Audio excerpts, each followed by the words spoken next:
여러분 반갑습니다. 오늘도 만나게 되어서. 네. 자, 오늘은 지금까지와 약간 분위기를 좀 바꿔서 공부 좀 해볼게요.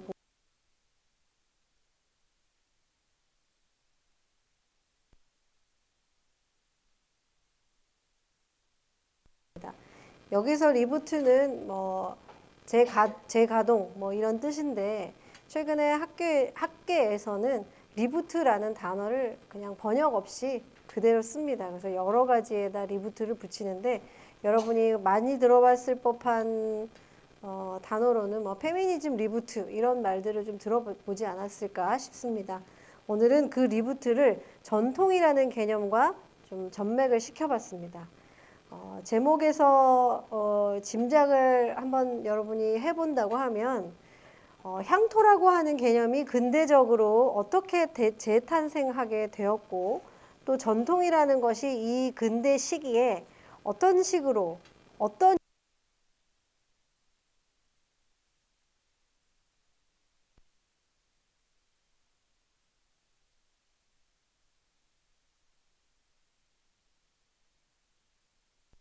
소주제를 좀 나눠봤습니다. 공부하는 마음으로. 자, 근대적 향토의 탄생. 그런데 그 뒤에 식민의 욕망이라는 단어가 붙었습니다. 자, 여러분 그 카톡에 오픈 채팅방을 활용해 주시면 좋겠고요. 자, 향토라는 단어 다 알고 있을 텐데 향토에 어떤 뜻이 있을까요? 향토에. 향토. 고향할 때 쓰이는 향자가 쓰였고요. 흑토자가 쓰였는데 향토가 어떤 뜻을 갖고 있을까요? 알고는 있죠, 여러분? 안 써서 그렇지. 자, 향토라는 말은 말 그대로 우리가 어디에서 봤냐면 향토 음식점에서 많이 봤을 거예요.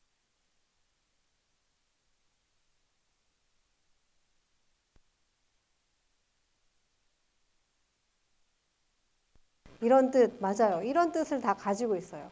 향토 음식점이라고 할 때 어떤 음식점을 향토 음식점이라고 하냐면 우리 고유한 전통 한식을 파는 식당, 또 시골에 있는 전통적인 느낌이 나는 식당, 이런 뜻을 가지고 있잖아요. 그래서 향토에는 고향이라는 뜻, 또 전통적이라는 뜻, 또 토속적이라는 뜻, 고유한 우리나라 것만의 어떤 특징이 있다는 뜻, 이런 뜻을 담고 있는 것이 맞습니다. 그런데 그 뒤에 식민의 욕망이라는 단어가 붙었죠.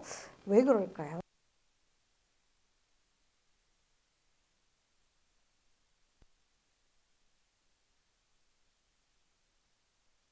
토자를 쓴 것처럼 땅의 의미가 강하죠. 그래서 중시되는 게 뭐냐면 자연 환경이 중시가 되게 됩니다. 그리고 내가 자란 고장, 그 지역을 의미하는 단어가 포함되어 있기 때문에 공동체적 개념이 여기에 들어가게 되죠. 그래서 자연 환경 더하기 공동체적 개념을 포괄한 장소가 바로 향토라는 단어 속에 있는 전통적인 개념입니다. 그런데 이것이 1920년대, 30년대를 거치게 되면서 근대화라고 하는 이념이 접목이 되고 변화가 됩니다. 어떻게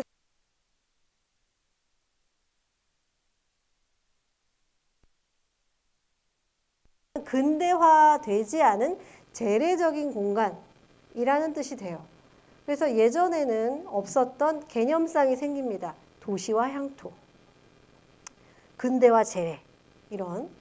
그리고 이때 근대화 이후에는 이 향토라는 개념이 주로 농촌을 지칭하게 돼요. 그냥 지역이 아니라 그냥 전통이 아니라 이 개발되지 않은 근대화되지 않은 지역으로서 농촌을 지칭하게 되고요. 따라서 근대화가 되지 않았기 때문에 계몽의 대상이 되는 지역을 향토라고 말하게 됩니다. 즉 비도시이자 도시의 바깥을 의미하는 단어로 개념이 약간 변화가 되는 거죠. 변화가 된다기보다는 사실은 이러한 개념이 하나 더 생깁니다.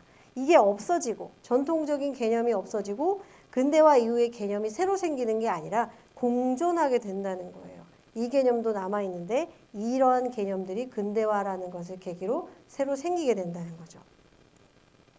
이러한 담론들이 생기면서 이 향토라는 단어는 이제 이 당시에 민족적인 향수를 불러일으키는 감정적인 단어인 동시에, 즉 이 말은 뭐냐면 이때의 향토 담론 속에서 많은 사람들이 향토라는 단어를 들으면 어떠한 감정적인 고양 상태를 경험하게 된다는 거예요. 어떤 상태냐면 슬프고 아련하고 그립고 이러한 감정들이 이때 향토로부터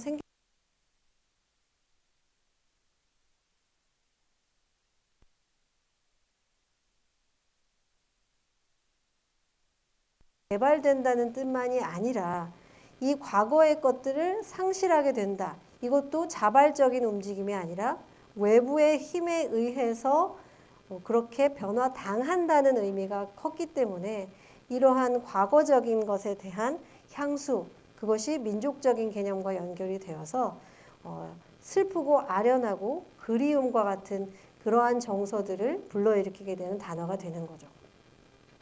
그리고 여기 근대화 이후의 개념에 근대화되지 않은 재래적 경관이자 계몽의 대상이 된다라고 되어 있는데, 그래서 이때 향토는 근대 도시의 타자가 됩니다. 그러니까 타자는 바깥에 있는 주체가 아니라는 뜻이잖아요. 그래서 이 주체가 아니기 때문에 계몽의 대상이자 변화시켜야 될 대상이 되는 거예요. 뒤떨어진 곳이라는 의미에서. 그래서 이중적인 장소의 개념을 갖게 됩니다. 낙후된 전근대적인 장소, 이러한 개념이 향토라는 말 속에 생기게 되는 거죠. 이 당시에 그래서 역설적이게 근대화가 막 진행되는 상황인데 향토 담론들이 굉장히 많이 생산되게 됩니다. 근대화 모던에 대한 많은 담론들이 생기고 그러한 현상들을 조명하기 위한 많은 글들이 양산되고 있는 거는 우리가 이미 봤었죠. 모던에 대한 현상, 모던 걸, 모던 보이에 대한 현상들이 어떠한 것인지 앞다투어서 많은 조명이 이루어졌었잖아요. 그런데 어느 정도 모던에 대한 담론이 진행되는 시점에 향토 담론이 또 막 붐이 일어나게 된다는 거예요. 왜 그럴지 한번 생각해 보세요. 자, 이 개벽이라는 잡지 여러분 들어봤죠? 이 창간 4주년 기념호 부록에 보면 중요한 예술어 사전이 실립니다. 여기에 향토 예술이라는 것을 정의해 놓았어요. 뭐라고 정의했는지 보면 퇴폐 복잡한 도시 문예를 배척하고 향토의 자연 속에서 새로운 건전한 예술을 발견하는 것이다 라고 하고, 다시 말하면 전원문학이다 이렇게 표현을 해놨어요. 전원의 취미, 농민의 생활 등을 묘출하는 문학이 바로 향토 예술이다라고 정의를 해놨습니다. 그러니까 이것이 이 실린 부록명이 중요 예술어 사전이잖아요. 그러니까 이 시점에 근대화가 진행되는 이 시점에 향토 예술에 대한 개념을 정리할 필요가 있었다는 거죠. 어떻게 정리했냐? 여러분이 보는 것처럼 도시와 변별되는 지점, 도시의 바깥, 그리고 전원 문학. 전원은 사실은 농촌을 포함한 더 광범위한 문학이잖아요. 그런데 딱 집어서 농민의 생활 이런 것들을 묘출하는 문학이다. 이렇게 정의를 하게 된다는 거죠. 자, 그러면 이때에도 향토 정서, 향토 아까 예술에 대한 정의를 봤는데 향토 정서에 대한 정의도 이때에 새롭게 시도하게 됩니다. 뭐라고 했냐면 일정한 지역에, 이건 역사라는 표현을 썼죠. 역사적 정주성을 가진 사회생활군의 고유한 생활 정서라고 했어요. 이때 향토의 개념에는 이제 지역성, 역사성이 포함되는 거죠. 또 무조건적으로 한 민족 사회의 소장, 이건 뭐 해소할 때 소자 쓰는 거죠. 그러니까 짧고 긴 것, 길고 짧음의 중대한 관계를 갖는 것이라고 정의를 내리게 됩니다. 그러니까 이 향토라는 것이 결국은 민족적인 정서, 민족적인 의식, 역사적인 의식, 민족 감정 이런 것과 밀접한 관계를 맺는 것이라고 정의하고 있는 거죠. 자, 여기 정리를 했는데요. 이 향토 정서와 재비판의 요구라고 하는 글이 동아일보에 1935년에 실렸습니다. 여기 보면 향토라는 단어를 조선의 전통적인 땅, 고향이라는 말로 사용하면서 또 어떻게 사용하고 있냐면 각 지방 특유의 전통적 정서, 여기 나와 있잖아요. 전통적 정서, 생활 문화를 일컬을 때 널리 쓰이고 있다는 사실을 우리가 알 수가 있습니다. 향토. 생각보다 향토에 대한 것이 무엇이고 어떻게 정의 내려야 하는지를 고심한 흔적들이 보이죠. 자, 우리가 지금 간략하게 봤지만 이 당시의 향토 개념에는 중층성, 여러 층의 의미들이 복합되어 있었어요. 뭐냐면 원래 있었던 농촌, 전원, 전통, 민족, 고향 이런 것과 이런 것뿐만 아니라 비도시이자 근대화되지 않은 곳, 미개발지 이러한 의미가 복합되어 있었고 그 다음에 이 시기는 식민지 시기잖아요. 이 식민지의 특수성이 여기에 개입하게 됩니다. 왜 향토라는 말에서 민족, 역사 이런 것들을 강조하게 되느냐. 이 나라 잃은 슬픔과 안타까움이 이 향토라는 단어에 투영되어 있기 때문이죠. 그래서 잃어버린 어떤 우리의 것을 이야기할 때 도시는 사실 우리나라 고유의 모습을 찾아보기 어려운 것으로 변해가고 있기 때문에 향토라는 곳에서 아직 개발되지 않은 땅에서 우리의 원래 것을 보고 그것에 대한 향수나 그리움이나 슬픔을 느끼게 된다는 점에서 이러한 중층성을 가진다고 할 수가 있겠고요. 자, 여기서 보면 여러분 여기 물음표 떠 있잖아요. 여러분이 약간 물음표를 마음속에 하나씩 가졌으면 해서 제가 물음표를 띄워놨습니다. 뭐냐 하면 이 향토 담론을 여러분이 봤는데 어떤 불편한 감정이 느껴지지 않느냐라는 거예요. 향토라는 것의 정의, 이 중층성, 중층적 의미 이런 것들을 봤을 때 아까 향토가 주변 보고 바깥이라고 했었는데 그러면 중심 또는 내부는 뭘까? 그냥 도시인가? 이러한 의문이 여러분 머릿속에서 이렇게 물음표로 이렇게 둥둥 떠 있었으면 좋겠습니다. 그러고 있죠? 자, 왜냐하면 이 아까 식민지의 특수성이라는 것이 이 향토의 의미 또 향토 담론을 형성하게 하는 또 하나의 축이다 이런 얘기를 했는데 식민의 논리가 이 향토의 담론에 개입되어 있기 때문에 약간 고개를 갸웃거리게 되는 측면들이 생긴다는 거죠. 자, 두 개의 주체가 있었습니다. 이게 주체로 누구는 인정을 하지 않지만 당시에 우리 고유의 우리 민족이라는 주체가 있고 식민 지배의 주체가 있었어요. 일제라고 우리가 칭하죠.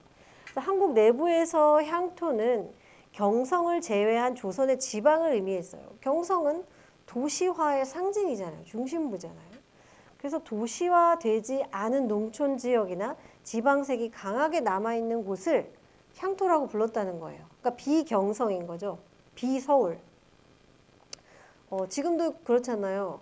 지방에서 왔어라는 말은 서울이 아닌 다른 곳에서 왔어라는 뜻인데 서울도 하나의 지방이잖아요. 근데 보통은 서울은 지방이라는 단어의 외부 지방 단어에서 좀 빼고 얘기하잖아요. 서울이냐 지방이냐.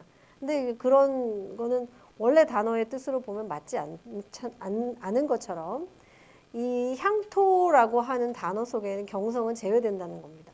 그런데 이 일제라고 하는 주체에서 우리가 시각을 좀 확장시켜서 본다면 조선이 향토인 거예요. 일본의 관점에서 보자면. 왜 향토냐? 아까 근대화되지 않은 미개발지, 계몽의 대상이 되는 곳이라는 관점이 향토의 개념에 포함되어 있다고 했잖아요. 그러면 일제라는 주체의 관점에서 보면 조선이라는 땅은 미개발지이고 근대화되지 않은 곳인 거죠. 계몽의 대상이 되는 땅인 거죠.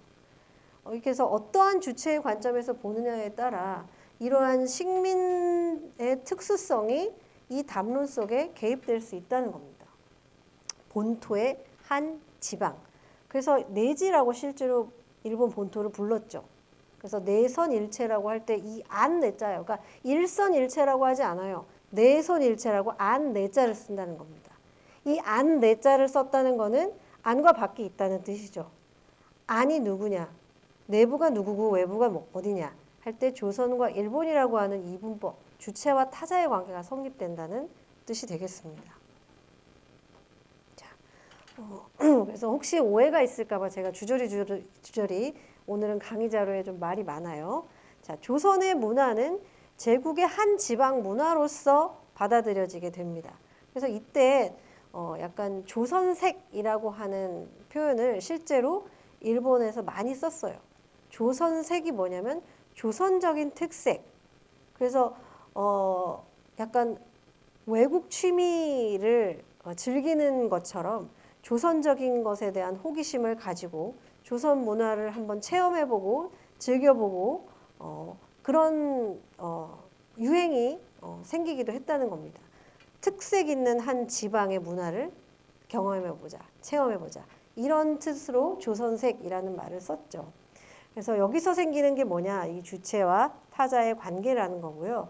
이 내자, 내선 일제할 때 이 내자는 결국은 중심이라는 주체를 만들어내게 됩니다. 그런 뜻을 담고 있는 거죠. 그 단어 자체에.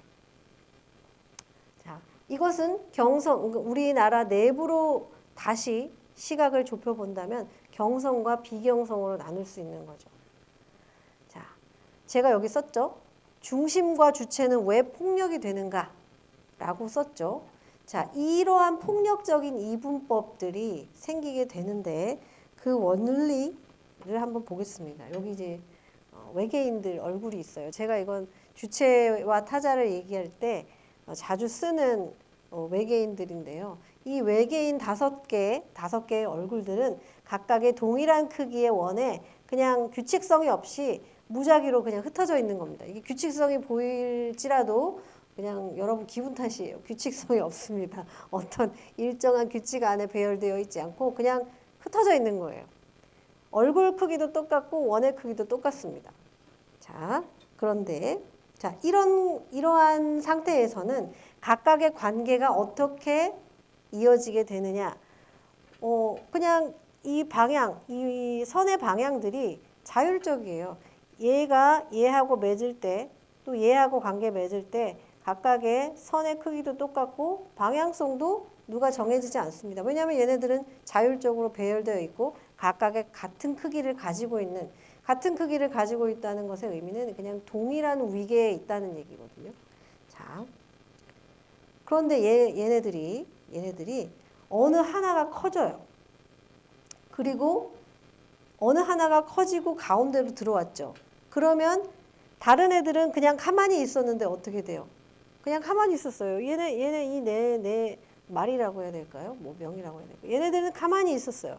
그런데 예를 들면 얘가 하나가 이렇게 커지면서 가운데로 들어왔어요. 그러면 어떻게 생기느냐? 권력 관계가 여기서 발생하게 됩니다. 위계가 발생해 버려요. 가만히 있던 네 개는 갑자기 주변부로 밀려나가고 타자로 위치가 바뀌는 거예요. 얘가 주체가 되는 순간 이것은 이 네 마리의 의지와 관계없이 벌어지는 상황인 거죠. 이게 지금 예를 드는 겁니다. 이때의 관계성은 어떻게 바뀌게 되느냐. 이 가운데 중심이자 주체가 되어버린 이 커다란 하나를 중심으로 해서 관계망이 설정이 되게 되는 거예요. 왜냐? 얘는 중심이고 주체니까요. 이런 관계망이 형성되게 되면 권력 관계가 작동을 하게 되는 거죠. 많은 것들이 이렇게 변화가 됩니다.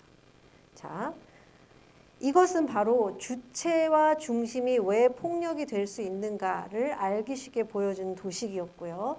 이 향토 담론의 내면에는 조선을 지방이자 주변부로 로컬화하려는 욕망이 발현되어 있다라고 봅니다.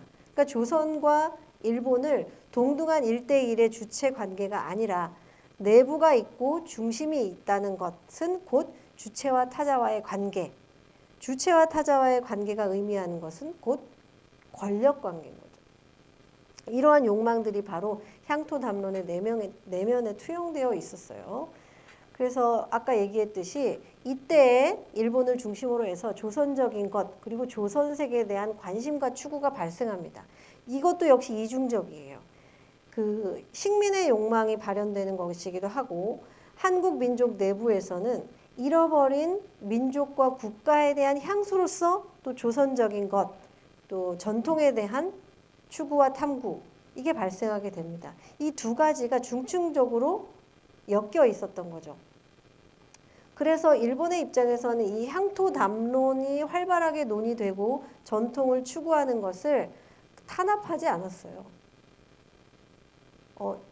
여러분들이 역사 공부를 하다 보면 되게 조선적인 것 말살하라고 했다고 생각하잖아요. 이 향토 담론이 이때 굉장히 활발하게 일어났는데 여기에 대한 검열이나 이런 거는 많지 않았어요. 아예 없었다고 보지는 못하겠지만. 자, 그래서 이때 본토 일본은 중앙이자 주체이고 조선은 지방이자 타자라는 권력 관계가 성립되게 됩니다. 이 조선세계 추구가 일본의 입장에서는 이국적인 취미가 되었다는 뜻이죠. 이런 현상들이 실제로 나타나게 됩니다. 자, 이것은 이 제가 말하는 권력 관계는 이 식민지 시기에서는 지배의 논리가 결합되어 있었던 것입니다. 그래서 일본은 오히려 적극적으로 방언에 대한 조사도 하게 돼요. 각 지역의 토속적인 문화나 방언에 대한 체계적인 정리를 하고 싶어 합니다. 그것이 바로 타자를 알고 지배의 효율성을 높이기 위한 방법이기도 했죠. 그러한 논리로, 그러니까 이게 이중적인 거예요. 이게 어떻게 보면 슬픈 일이기도 합니다. 왜냐하면 우리는 우리 나라와 민족, 옛것이 그리워서 그런 향토에 대한 이야기들도 많이 하고 향토를 추구했었는데 결국 그 내부에 어떤 욕망이 도사리고 있었느냐.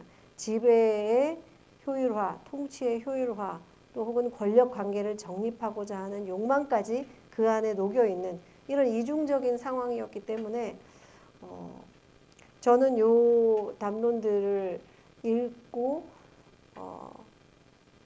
약간 좀 서글픈 마음이 좀 들더라고요. 그런 추구가 역설적으로 식민의 논리를 정당화하는 것으로 쓰일 수 있구나 이런 사실에. 자, 그 얘기가 정리되어 있어요. 제가 주저주저 말이 많다고 했잖아요, 오늘. 찬찬히 읽어보면 그 내용을 정리한 겁니다. 이게 민감한 내용이라서 오해할까봐 이렇게 정리를 한 건데요. 자, 제가 서글픔을 느끼는 이유, 주체 타자 간의 권력 문제로 보는 시각을 받아들인다면 향토 담론은 지배 논리를 수용한 것이 되어버릴 수밖에 없기 때문에 이런 서글픔들이 생겨나게 되는 거죠. 그러면 이걸 받아들인다.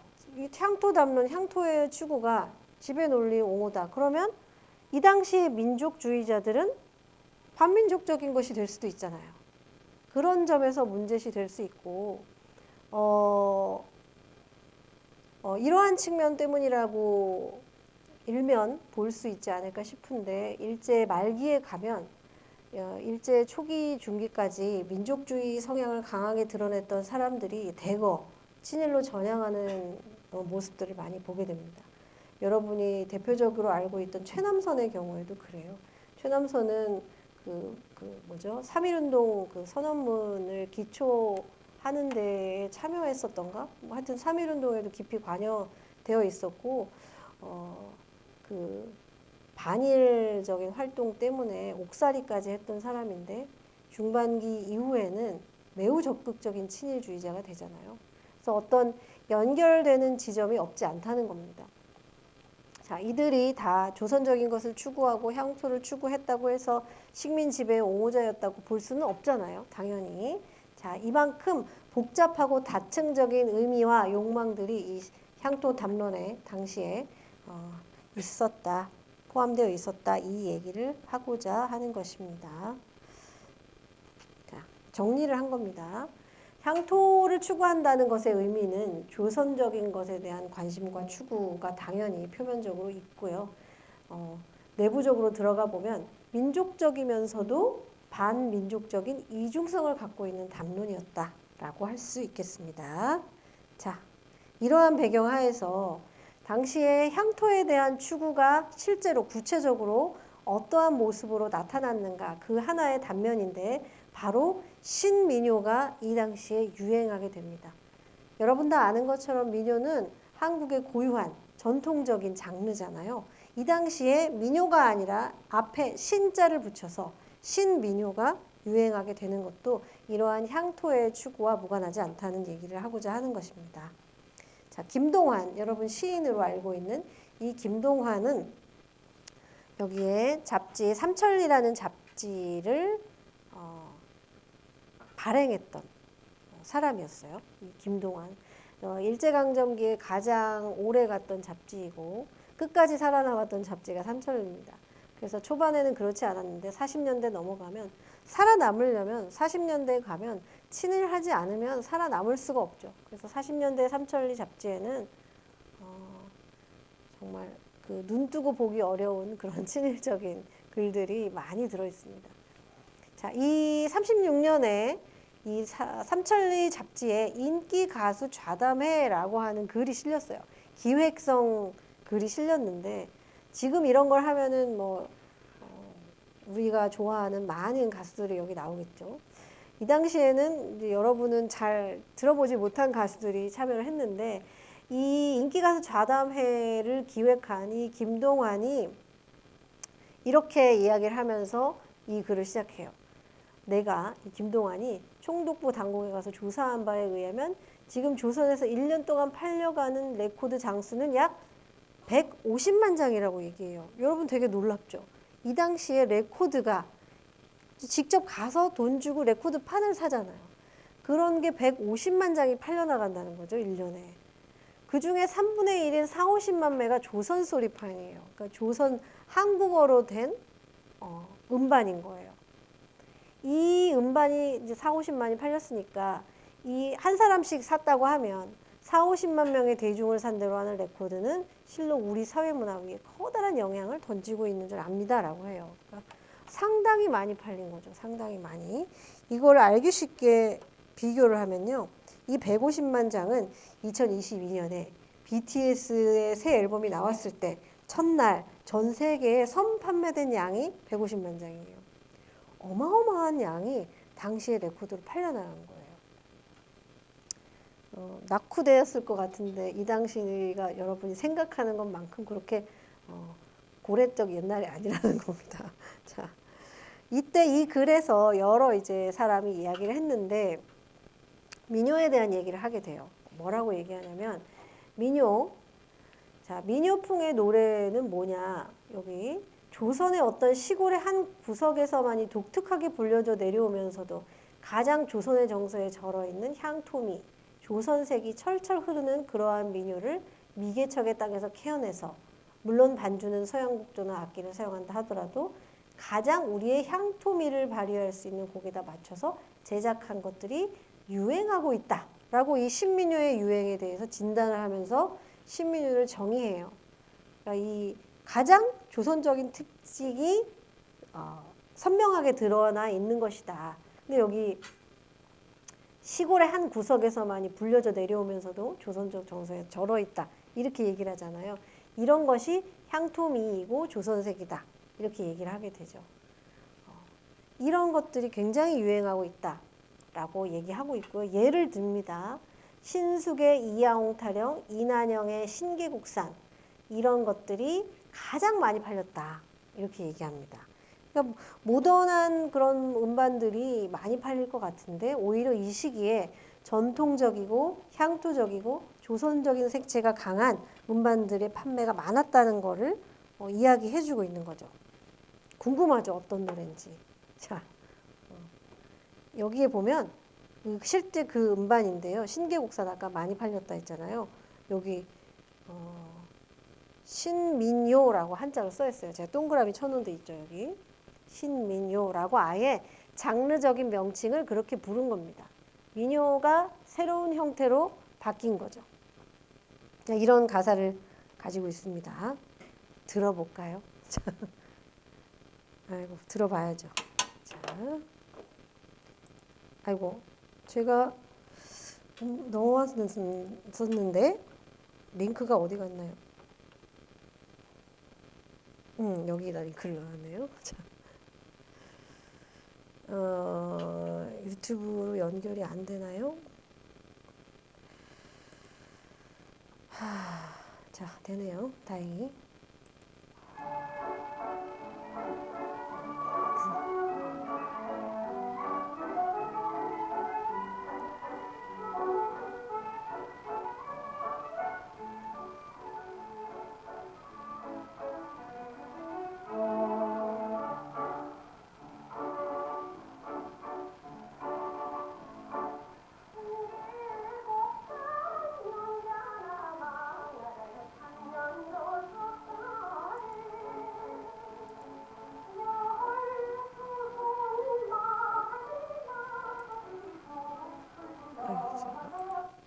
그만 들을게요. 귀신 나올 것 같아가지고. 자, 이러한 류의 노래가 당시 엄청나게 유행했다. 그 당시로 잠깐 타임머신 타고 갔다 왔습니다. 자, 여러분 잘 아는 김억, 안서 김억이 민요에 대한 애정이 굉장히 강한 사람이었습니다. 근데 여기 지금 모던 보이 같은 복장을 하고 있잖아요. 이 엄청난 세련된 스타일을 가지고 있고 실제로 우리나라의 상징주의를 처음 소개한 부류에 안서가 포함되어 있습니다. 이 김억이 직접 소개하진 않고 이게 사료를 보면 더 먼저 소개한 부류가 있긴 한데 가장 적극적으로 문단에 상징주의를 소개했던 사람이 김억이죠. 그리고 얼마나 선구적이었냐. 한국 최초의 번역 시집인 온회의 무도를 발간했는데 지금 봐도 이게 과연 20년대에 나온 게 맞아? 싶을 만큼 굉장히 모던한 그런 시집이에요. 자, 그리고 이러한 행보를 보면 계속해서 모던한 거 막 추구했을 것 같은데 이분이 특이하게 1925년 이후에는 전통 지향으로 바뀌어버립니다. 그래서 뭘 추구하냐면 프랑스 시 막 추구할 것 같은데 민요시 창작에 몰두하게 돼요. 1925년 즈음부터. 되게 신기하죠. 왜 그럴까요? 자, 여기 몇 년이 1934년에 또 삼천리에 최근에 외국 문단 좌담회라고 하는 지상 좌담회가 실렸어요. 당시에는 실제로 모여서 좌담회를 하고 싶으나 못하는 경우가 많기 때문에 지상 좌담회가 많이 실렸거든요. 이 지상 좌담회 여기 뭐 실제로 좌담회를 해도 그걸 영상으로 찍지 못하기 때문에 이 기사의 형태로 텍스트로 잡지에 많이 실었습니다. 이 김억이 이렇게 얘기하죠. 여기 참석한 사람이 지금 여기 사진에 김억, 김기림, 정지용 이렇게 돼 있죠. 그다음 김안서, 김억이 외국 문단에 대해서 이야기하는 자리니까 이렇게 얘기해요. 서양에도 유행가가 많은데 그들의 유행가는 다르다. 조선과 다르다는 얘기겠죠. 가장 노래를 좋아하는 서바나, 이태리, 불란서 이야기를 들어보면 모두 유명한 시인들이 민요를 써서 혹은 순수시로 쓴 시가들이 좋은 작곡가의 손을 거쳐 아주 쉽고 아름다운 유행가요로 되어 일반에게 퍼진다. 여기 흩어진다는 건 퍼진다는 거죠. 그런 것 같다. 이게 바로 외국의 지금 최신 동향인 것 같다. 이렇게 얘기를 해요. 그러니까 김기림이 나는 거기에 찬성할 수가 없어요. 유행가라는 것. 우리가 김기림 봤는데 얼마나 이지적인 것을 추구한 사람이었는지 우리가 봤잖아요. 유행가, 이 대중적인 유행가에는 찬성할 수가 없다. 왜 그런가? 속중, 그러니까 대중에게, 우리 속된, 일반 대중에게 아첨하는, 이라고 표현하죠. 이 대중가요가 일반 대중에게 아첨하는 백수의 유행가가 있기보다 한두 사람에게 이해를 받을지라도 높고 깊고 아름다운 시편 한두 개가 있는 것이 더 존경할 만한 일이다. 라고 얘기해요. 그러니까 김억과 김기림은 서로 너무 다른 추구의 방향을 보여주죠.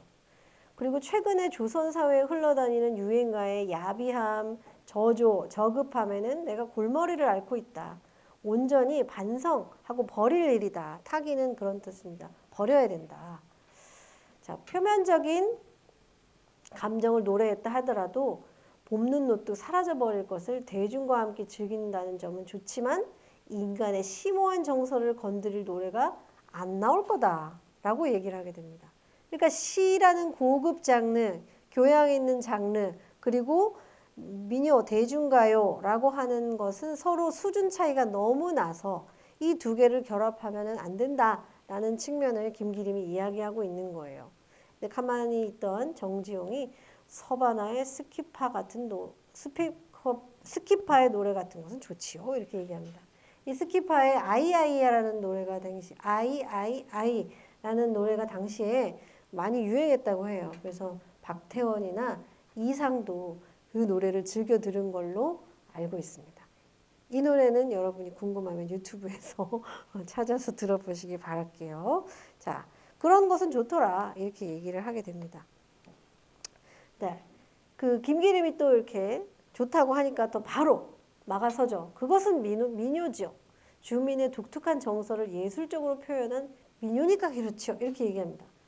그러니까 김기림에게 있어서의 유행가는 또 민요랑은 또 다른 거였던 것 같아요. 그래서 그건 전통적인 민요고 예술적으로 표현한 민요, 스키파의 노래는 그런 거니까 지금 저급한 대중가요와는 다르지 않냐. 이렇게 또 반대를 하고 나섭니다. 그 다음에 이분은 누구냐? 이거 주요한이에요. 주요한. 불놀이 주요한은 이렇게 얘기합니다. 민요와 유행가의 구별에 대해서는 여러 가지로 말이 있는데 나는 이렇게 봅니다. 어떻게 보냐? 민요는 유행가 속에서 저절로 짙어진 노래고, 뭐 예를 들면 수백 수, 수천 수의 유행가가 뭐 아침 저녁으로 흐르고 있는데 뭐 나쁜 건 다 도태되고 그 중에 좋은 것만 오래 남아서 짙어가는 것이 아니냐. 그것이 이제 민요가 된다. 사실 주요한의 우리가 이제 고전 문학 여러분 배운 거 보면 이런 시각이 좀 타당하죠. 대중들 사이에서 널리 불리던 것이 그 몇 년 후, 뭐 100년 후, 뭐 몇백 년 후까지 남아서 있으면 그게 좋은 민요가 되는 게 아니냐. 이렇게 얘기하고 있습니다. 그래서 지금 뭐 속되다, 수준 낮다, 이렇게 할 것은 못 된다, 그렇게까지 취급할 것은 못 된다, 이런 얘기를 하고 싶은 것 같잖아요. 자, 이제 안서 김옥이 정리를 합니다. 어쨌든 우리가 화제를 전환하고 정리하고자 할 때 쓰죠. 어쨌든 대중과 함께 울고 웃고 할 수 있는 유행가는 일반 작시자로서도 경시하지 못할 바라고 본. 그러니까 시인들이 이러한 유행가를 경시하면 안 된다. 이거는 김기림 저격이죠. 김기림 너 경시하지 말아라. 왜 유행가를 경시해? 이런 얘기죠. 자, 이 당시가 매력 있는 이유는요. 지금은 되게 좋은 말밖에 안 해요. 문인들이 모여서 정치는 빼고요. 문인들이 모여서 토론 좌담회를 하는데 정말 예의가 바릅니다. 다 좋은 말 해줘요. 근데 이 당시에는요. 서로 친한데 막 자기 다른 사람 글에 대해서 되게 신랄하게 까요. 깐다는 얘기 써도 되잖아요. 그죠? 이런 여기는 지금 그렇게 하는 건 아닌데 논쟁 글을 보면 막 어떨 때는 되게 웃깁니다. 막 화가 나서 쓴 게 너무 보이거든요. 자, 경시하지 말아라 이렇게 얘기합니다. 자, 우리가 여기서도 볼 수 있는 게 시에 대한 인식의 차이가 드러나요. 민요에 대해서 분명히 얘기를 했는데 시에 대해서 어떻게 인식하고 있느냐. 김기림은 미학성이나 순고미를 중시하는 거예요. 지성주의라고 말하는. 그래서 지성의 문학, 주지주의 이런 추구 방향으로 갈 수밖에 없었고 안서 김옥의 경우에는 우리는 여기서 자세한 걸 보지 못하지만 상징주의와 민요가 되게 간극이 큰 것 같아 보여도 상징주의를 김옥이 어떻게 이해하고 받아들였느냐. 이 상징주의 안에서 이 김옥은 대중성과 리듬이라고 하는 측면을 되게 크게 봤어요. 그러니까 어떠한 사람들은 김옥이 상징주의를 제대로 이해하지 못했다라고 이야기하기도 해요. 그런데 상징주의에는 반드시 리듬에 대한 고려가 들어가거든요. 그러니까 김옥의 경우에는 그것을 한국적으로 토착화시킬 수 있다고 본 거예요. 잘못 이해했다고 우리가 함부로 단정할 수 있는 것은 저는 아니라고 생각합니다. 그러니까 김한서가 볼 때는 상징주의에서 가장 중요하고 한국적으로 계승하고 적용할 수 있는 부분이 바로 이 리듬이라고 하는 부분에 있다고 생각했던 것 같아요. 대중성과 리듬. 따라서 이 김옥의 추구 방향은 상징주의, 그러니까 외국의 어떤 사조를 더 강화시키고 그들을 본받자라는 측면으로 흘러가는 게 아니라 결국은 우리 것에 대한 추구로 넘어가게 되는 거죠. 완전 뜬금없는 방향 전환이 아니라는 거예요. 그래서 김옥은 이러한 자신의 어떤 신념에 따라 민요시를 상징주의와 연결시켜서 추구하게 되는 흐름으로 갑니다. 이게 이 두 사람의 추구 방향이 다른 것이 앞에서 그 지상자담회에서의 의견 차이로도 나타나게 되죠. 그러니까 같은 전통을 어떻게 받아들이냐의 차이였는데 그러니까 앞으로 나아가자. 이 서구 문명에 대한 꿈 같은 동경을 가지고 있던 우리 이제 알잖아요. 꿈 같은 동경을 가지고 있던 김기림의 경우에는 아예 이렇게 얘기해요. 과거에 대한 것, 전통적인 것에 대한 인식이 어떠했는가. 이게 지금 1933년 글이죠. 33년 맞죠? 네. 이렇게 이야기해요. 우리들의 시단에는 생략하고 세납과 깽맹이의 조잡한 음악적인 것들은 아직도 회신, 타서 제가 되어 버리지 않고 남아있다라고 해요. 이걸 망국적인 로맨틱한 리듬이라고 했죠. 세납과 깽맹이가 뭘까? 태평소와 꽹과리를 얘기해요. 그러니까 이 전통적인 리듬에 대한 것들을 얼마나 부정적으로 보고 있냐. 조잡한 음악, 망국적인 로맨틱한, 이 로맨틱은 절대 긍정적으로 쓰인 단어가 아닙니다. 그래서 과거로 돌아가 버리는, 그러니까 발전이 아니라 퇴보하는 걸로 받아들인 거예요. 김기림에 있어서는. 그래서 이게 회신, 타서 제가 되어 있어야 되는데 아직도 회신되지 않았다고 이렇게 얘기해요. 자, 로맨티시즘의 시, 낭만적인 시는 여기서 말한 로맨티시즘은 복고적인 거예요. 낭만적이고 막 감성적이게 막 자극하는 그런 게 아니라 과거적인 것, 그런 것들. 그러니까 시에 있어서의 로맨티시즘은 과거지향적인 것. 그러니까 민요를 대표적으로, 민요시를 대표적으로 지칭하는 거죠. 이러한 과거적인 것으로 돌아가는 이러한 시는 감정을 추구한다. 상징주의는 기분과 정서를 사랑한다. 그런데 이러한 감정, 기분, 정서 같은 것들은 시의 본질이 아니라고 얘기합니다. 김기림에 있어서 시의 본질은 그럼 뭐냐? 이성인 거죠. 이성적인 건 거죠.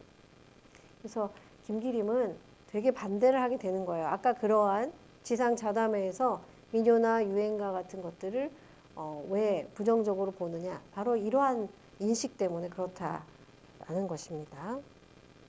자, 다시 우리 안서 얘기를 돌아가 보면 안서는 근데 반대로 이렇게 얘기해요.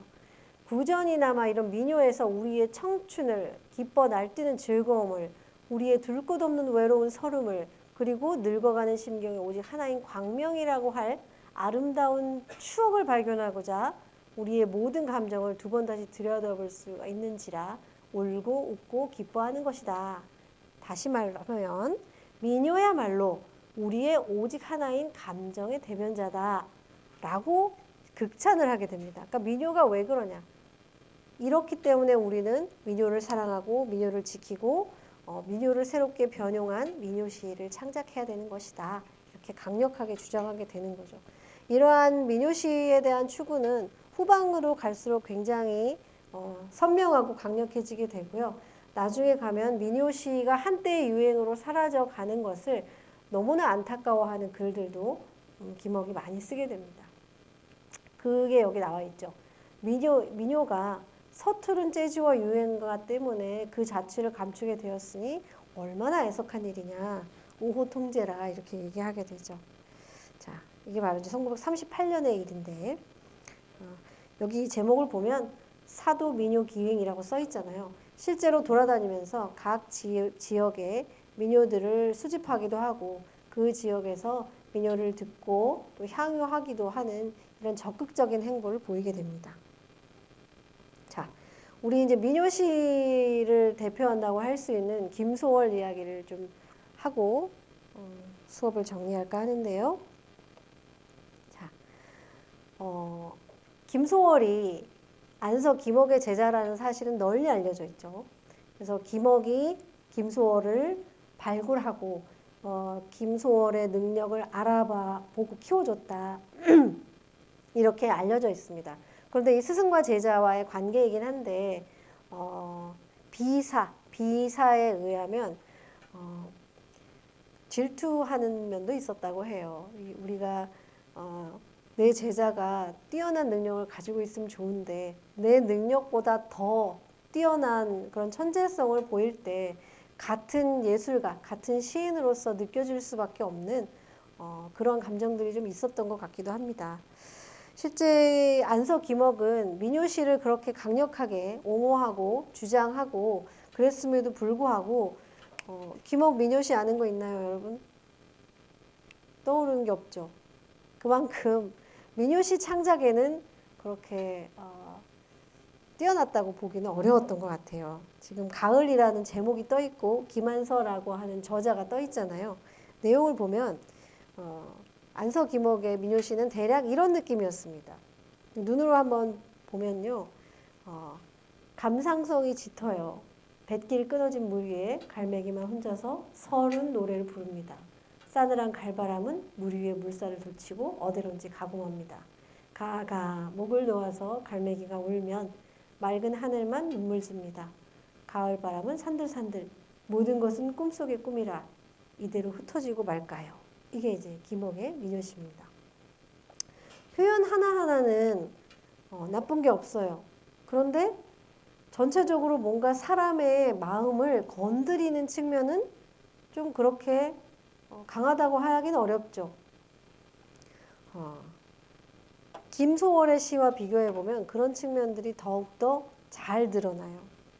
자, 이게 이제 1920, 잘못 썼네요. 1300년대 걸로 잘못 썼네. 오타예요. 자, 그때 발표된 겁니다. 자, 이제 김소월로 들어가 보면 이게 여러분이 중학교 때 아마 배우는 걸로 알고 있는데, 진달래꽃. 현대시 배울 때 거의 처음 배우는 진달래꽃. 발표 지면입니다. 그 실제 지면이에요. 여기 제가 캡처해 온 거고요. 이게 발표될 때 표기는 좀 다르지만 이런 시옷 기억 쓰는 거 다르지만 민요시라고 괄호 열고 아예 제목 옆에다 써놨어요. 이 장르 의식을 매우 명확하게 가지고 이 진달래꽃 시를 썼다는 거예요. 이것은 민요시다. 새로운 장르의 시다라는 거죠. 민요를 계승했지만 장르적으로는 현대시인 거예요. 이런 장르 의식이 굉장히 중요하게 작용했고 이러한 민요시를 씀으로써 우리나라에 민요시라는 명칭이 처음으로 등장하게 됩니다. 굉장히 중요한 의미가 있는 작품이죠. 자, 여기 한번 보세요. 근데 여러분이 아는 거하고 좀 다르게 써 있을 거예요. 나보기가 역겨워 가실 때에는 말없이 고이 보내드리우리다 라고 써 있어요. 뭔가 약간 입에 약간 걸리죠. 약간 여러분이 알고 있는 거랑 다를 거예요. 자, 김소월에 대해서 잠깐 짚고 넘어가면 1902년에 저기 평안북도에서 출생했고요. 오산학교, 굉장히 많은 뛰어난 문인들을 배출했던 오산학교에서 수학하면서 그때 김옥을 만납니다. 그리고 1920년에 데뷔를 하게 되고요. 일본에 갔다가 이제 관동 대지진으로 중퇴를 하게 돼요. 이때 많은 조선인 학살이 있었잖아요. 이때 중퇴를 하게 됩니다. 그리고 25년 12월 26일에 진달래꽃을 발간하고 34년 12월 24일에 사망하게 되죠. 그리고 소월시초라는 시집은 1939년 김소월이 사망한 후에 김옥이 시들을 모아서 발간을 하게 됩니다. 이게 바로 비극적으로 끝난 김소월의 생애인데요. 자살을 한 것으로 알려져 있습니다. 굉장히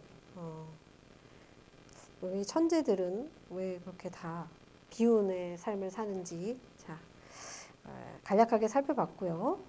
이게 바로 우리 시문학사에서 시나 소설이나 통틀어서 우리 문학사에서 아주 빛나는 자리에 있는 시집 진달래꽃의 초판본입니다. 이 초판본. 이게 경매에 나왔었는데 1억 넘게 팔렸다던가 하여튼 그랬던 것 같아요. 제가 정확하게는 기억이 안 납니다만.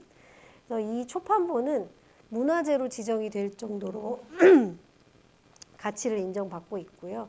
여기에 들어있는 시들은 여러분이 많이 봤을 법한 시들이 있습니다. 진달래꽃 외에도 먼 후일, 초혼, 접동새, 산유화 등등 많은 시들이 수록되어 있죠. 무려 127편이나 수록되어 있습니다.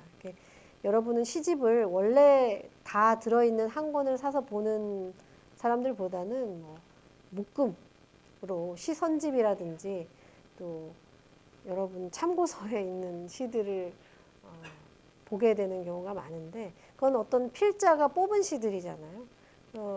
정말 관심 있게 제대로 시를 보고 싶은 사람들은 요새 초판본 시집들이 많이 나오거든요. 그러니까 시집 단위로 사서 보는 게 훨씬 좋습니다. 저도 초판본 시집이 막 재출간되는 게 요새 유행이라서 그것들을 막 거의 나오는 족족 사고 있는데 막 느낌이 되게 새로워요. 초판본을 오리지널 디자인 그대로 가질 수 있다는 게. 자, 아까 우리가 김억의 가을이라는 민요시를 봤는데 이 김소월 시집이 왜 진달래꽃을 비롯해서 이렇게 문화재로 지정될 정도로 우리 민족에게 사랑받고 있느냐. 그것은 결국은 우리 민족만의 보편적인 정서와 형식을 갖고 있기 때문이고 이 보편적인 정서와 형식에 가장 영향을 많이 미친 게 민요풍이라는 거죠. 아까 장르의식, 민요시라는 데 선명히 담겨 있다고 했는데 이러한 리듬의 사용이 아주 중요한 역할을 했다라고 볼 수 있고요. 정서적으로 보면 우리가 뭐 되게 한해 정서 이런 얘기 많이 하잖아요. 근데 이 보편적이라는 것이 사실은 한해 정서보다 더 중요한 것 같아요. 보편적인 정서를 담고 있었다라는 점. 자, 이거는 뭐 너무나 많이 봤을 거예요, 여러분이. 자, 이러한 내용이죠. 여러분이 눈 감고도 줄줄줄줄 외울 수 있는 몇 안 되는 시일 텐데, 진달래꽃. 자, 우리나라 시의 운율, 이것도 여러분 공부했을 거 아니에요, 이렇게. 자, 넘어갈게요. 그래서 중요한 건 이건 안 들어봤을 수 있는데 호흡률이라는 데 있습니다. 그러니까 어떠한 연구자는 우리나라 시에서 리듬 연구는 불가능하다 이렇게 얘기해요. 왜냐하면 서양의 언어 또 혹은 뭐 중국 언어를 봤을 때는 리듬감 성조도 있고 장단도 있는 언어이기 때문에 이 시에서의 리듬 연구가 유의미하지만 우리나라 시의 리듬 연구는 정형시가 아닌 이상 이제는 불가능하다 이렇게 단언하는 학자들도 있습니다. 그만큼 음수율, 음보율, 음위율에 해당하는 이러한 리듬들은 되게 단순한 리듬을 형성할 수밖에 없어요. 우리나라 언어적인 특징에 의해서. 그래서 그럼에도 불구하고 우리가 아무리 산문시나 자유시라 하더라도 운율을 느낀다는 말이죠. 리듬을 느낀다는 것. 그것은 그러면 어떠한 운율 때문에 그러느냐. 바로 그것을 이제 호흡률이라고 이야기를 하게 됩니다. 우리가 어떠한 읽기의 어떤 패턴이 있다. 그거는 누가 정해주는 게 아니라 우리 고유의 읽기 패턴이 우리의 DNA에 새겨져 있다고 보는 입장인 거예요. 그래서 이렇게 여기서 끊어 읽어라 라고 아무도 지정해 주지 않는데 읽혀보면 대부분이 일정한 패턴으로 쉴 때 쉬고 끊을 때 끊으면서 읽어간다는 거죠. 시를. 그것을 호흡률이라고 이름을 붙이게 됩니다. 자, 이렇게 되죠. 이건 뭐 입시 공부처럼 느껴지니까. 그래서 이런 식으로 대충 끊어 읽는다는 거예요. 그래서 어떤 식으로 끊어 읽는지를 정리해 보니까 내가 의식하지 않았는데 자연적으로 435, 345, 324, 445, 345, 345, 445, 345 이렇게 끊어 읽는다는 거예요. 자연스럽게. 이런 것이 바로 리듬에 대한 어떤 의식, 호흡률이라고 부르는 것이 적용되고 작동하는 것이기 때문에 우리가 이러한 리듬을 발현하는 거고 그거는 깊이 새겨져 있는 거다. 배움으로써 알 수 있는 것이 아니다라는 입장인 거죠. 자, 그런데요. 이 리듬에 대한 고려가 어느 정도 있었는지를 보여주는 이 예입니다. 1922년에 이게 최초 발표될 때 여러분이 알고 있는 것과 좀 다르다고 했었잖아요. 이렇게 되어 있었어요. 나보기가 역겨워 가실 때에는 말없이가 여기 붙어 있었고 고이고이 보내드리 우리다. 영변에 약산 그 진달래꽃을 한아름 따다 가실 길에 뿌리우리다. 이렇게 되어 있어요. 이걸 여러분이 마음속으로 읽어보면 리듬이 꼬여요. 꼬여요. 이렇게 돼요. 이게 익숙해서일 수도 있겠지만 우리가 익숙하게 읽는 그 리듬에 위배된다는 거죠. 그래서 이 최초 발표될 때랑 3년 후 시집에 수록될 때랑 바뀐 부분은 뭐가 고려됐느냐. 더욱더 민요의 리듬을 살릴 수 있는 방향으로 개작이 이루어진 거예요. 그러니까 이 민요적인 의식이 굉장히 이 장르와 시 형식과 시 언어를 결정하는 아주 중요한 잣대로 쓰였다는 증거가 되죠. 그러니까 이렇게 읽어라, 민요적으로 읽어라 라는 것이 반영이 되어 있다는 겁니다. 몰랐죠? 몰랐다고 해주세요. 자, 그런데 여기서 이제 내용 얘기를 하나 더 하고 갈게요. 자, 진달래꽃 해석을 재검토해야 된다고 써 있잖아요. 자, 여기 이제 우리 카톡방 이용해 볼게요. 자, 여러분은 아마도 이렇게 많이 배웠을 거예요. 진달래꽃은 여성적 어조를 가지고 있는 작품이다. 혹은 더 나아가서 여성 화자가 뭐 있다. 화자가 여성이다. 이렇게까지 배운 사람도 있을지도 모르겠어요. 근데 이렇게는 요새 이렇게까지는 잘 안 가는 것 같고 여성적 어조라는 말은 여전히 좀 쓰는 것 같더라고요. 자, 그리고 이 시에는 이별에 대한 순응적인 태도가 나타난다 라고 배워요. 또 꽃을 뿌리는 행위가 어떤 의미가 있느냐, 연인에 대한 축복의 행위다.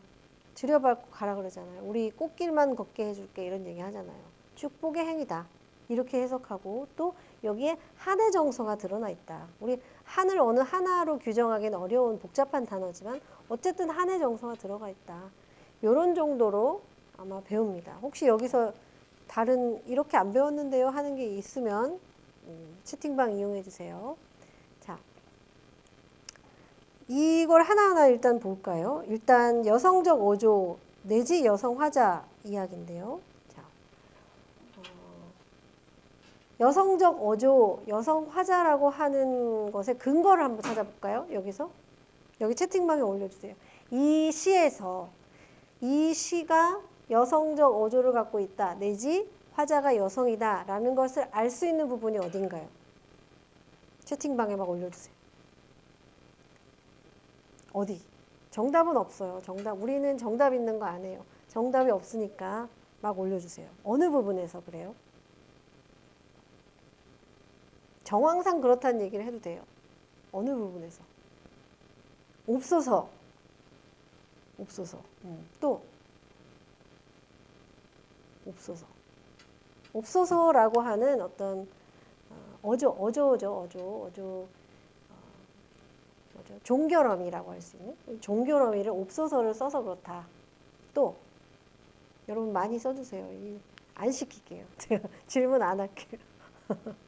전통적인 느낌의 수용적인 태도, 이별을 받아들이는 수용적인 태도가 여성임을 느끼게 한다. 또 꽃을 따서 뿌린다는 행위다. 여러 가지가 있다. 정황이네요. 정황. 여성이라는 직접적인 단서는 없네요. 자, 첫 번째, 직접적으로 여성임을 나타내는 단어는 없어요. 진달래꽃이 화자의 분신이라서 그렇다. 또 시어가 전체적으로 여리여리 해서 그렇다. 자, 여러분 딴 데 가서는 이런 얘기 하지 마세요. 자, 특히 남학생이 이런 얘기를 썼다면 이제 어디 가서 이제 큰일 날 수 있습니다. 왜냐? 여러분이 여성적인 것을 무엇으로 정의하고 있냐면 여리여리한 거, 꽃하고 관계된 건 여성일 것이다. 그 다음에 수용적인 태도, 그러니까 현대 여성이 아니라 그 당시 여성들은 어떤 이러한 이별에 대해 수용적인 태도를 가지고 있었을 것이기 때문에 아마도 여성인 것 같다. 이런 전제를 깔고 여성 화자임을 추측해내잖아요. 그런데 우리가 모던보이 모던걸 봤듯이 당시 연애에 대한, 결혼에 대한 여성들의 태도가 수동적이었다고 단정할 수 없어요. 이 시도 이 시는 전통적인 여성상, 민요적인 여성상을 그렸을 것이지 않겠느냐라고 추측할 수 있지만 단정할 수 없는 거예요. 성별을 추측할 수 있는 게 없어요. 꽃은 여성만 좋아하나요? 남자는 꽃 따다 뿌리면 안 돼요? 그러니까 남성이다라는 얘기를 하는 게 아니라 어떠한 성별인지 단정할 수 없다는 거예요. 여성 화자라고 하는 것도 문제가 되지만 여성적 어조라고 해도 더 문제가 됩니다. 여성적이라는 게 뭐냐에 대한 정의가 필요하잖아요. 여리여리하니까 혹은 수동적인 태도니까 이렇게 볼 수 없다는 거예요. 김소월이 여성 화자를 상정해 놓고 썼을 수도 있지 않겠냐. 물론 가능성이 있어요. 근데 그건 가능성의 하나인 거예요. 김소월은 다른 시에서 여성 화자를 잘 안 썼어요. 제가 전체를 다 뒤져보진 않았지만 소년이나 자기 자신을 떠올리게 하는 그런 화자를 썼지, 여성적인 화자, 임화처럼 그렇게 대놓고 여성적인 가상의 화자를 내세우는 경우는 저는 못 본 것 같아요. 이러한 모든 것을 종합해 보면 단정적으로 보기 어렵다는 거죠. 여기서 말하는 옵소서가 그러면 여성적인 종교럼이냐? 사극 보세요. 옵소서를 여자만 쓰는지. 신분관계에 있어서 조선시대면 뭐 어느 정도 그럴 가능성이 좀 더 높아진다고 하지만 이 옵소서는 여성만 쓰는 종교럼이가 아니잖아요. 이게 그냥 상하만 나타날 뿐이지, 관계에 있어서요. 그러니까 이거는 단정적으로 보기 어렵다는 거예요. 여기서 이 시에 대한 첫 번째 곡해가 나옵니다. 여성 화자 내지 여성적 어조를 띠고 있는 걸로 봐서는 여성을 지칭할 확률이 높다라고 봄으로써 첫 번째 왜곡이 일어납니다. 자, 다시 돌아가 볼게요. 자, 이별에 대한 순응과 수동적인 태도냐? 이 두 번째 질문으로 이어지는데, 자, 이 사람이 태도인데 이별하는 장면이라고 우리가 생각하잖아요. 근데 여기 if예요, if. 나보기가 역겨워 가실 때에는 간다면인 거예요. 간다면 나는 그냥 보내드릴 거야. 그냥 말없이 곱게 보내는 드릴게. 살려는 드릴게 수준인 거예요. 근데 어떤 때에 우리가 이별할 수 있다는 점을 전제하고 있느냐. 역겨울 정도로 내가 싫으면 가라는 거거든요. 근데 이별을 할 때 사랑하는 사람이 갑자기 역겨워지는 경우는 정말 극단적으로 사이가 틀어졌을 때잖아요. 그러니까 이별을 하는 전제는 나를 볼 때 역겨울 정도가 되면 그렇다면 내가 말없이 보내줄게의 태도인 거예요. 그리고 이 세 번째 질문도 볼게요. 이따 보기 전에. 자, 근데 하여튼 꽃 뿌리는 행위를 하고 있어요. 자, 마지막 연을 볼게요. 이 꽃 뿌리는 행위는 좀 이따 보고. 마지막 연. 한 번 반복이잖아요. 나보기가 역겨워 간다면, 역겨울 정도로 내가 싫어서 간다면 죽어도 안 올 거야 라고 얘기합니다. 이게 순응하는 태도인가에 대한 물음표가 있는 거예요. 순응하는 태도는 당신에게 축복을 빌어주고 뭐 순응과는 좀 다른 거예요. 이거는 여러분 가라는 거예요, 가지 말라는 거예요. 가지 말라는 거예요. 이 시는 결국 너 못 간다는 뜻이에요. 거기에 더 가까워요. 너 갈 거면 내가 정말 역겨울 정도로 싫으면 가는데 그렇게 싫다면 나는 안 올 거야. 죽어도 안 울어. 내가 너 간다고 울 줄 알아? 절대 안 울어. 이런 의미, 무서운 시예요, 이 시는. 정말. 간다면 또 전제가 있어요. 너 간다면 어떻게 갈 수 있느냐? 영변의 약산 진달래꽃을 내가 아름따다가 네 가는 게 뿌릴 거야. 근데 이건 어떤 건지 모르지만 이 두 사람 사이에서는 굉장히 큰 의미가 있는 사랑의 징표인 꽃일 거예요, 아마. 아니면 이 떠나는 이 대상에게 있어서 이 대상이 너무 좋아하는 이 대상에게 의미가 있는 꽃이거나 이 꽃을 따서 가실 길에다가 쫙 뿌려놓는다는 거예요. 그러면 이게 지금 축복의 의미라고 많이들 해석을 하는데 그 다음 보면 네가 가는 걸음 그 놓여있는 그 꽃들을 사뿐히 들여밟고 가라. 네가 갈 거면 이 꽃들 다 밟고 가야 돼요. 근데 이 좋아하는 꽃, 의미 있는 꽃, 아름답고 연약한 꽃을 사뿐히 들여밟고, 이건 역설적인 표현이거든요. 사뿐히는 정말 사뿐인데 들여밟는다는 게 뭐예요, 여러분? 들여밟는 거. 짓이겨 밟는 거예요. 자, 네 발로 사뿐히 그걸 짓이겨 밟고 이거 다 밟고 가야 돼요. 가라는 거예요, 가지 말라는 거예요? 가지 말라는 뜻에서 가까워요. 이건 정말 무서운 협박의 시인 겁니다. 또 제가 과장해서 얘기하고 있는데 가지 말라는 거예요. 지금 이별한 상황인가요? 아닌가요?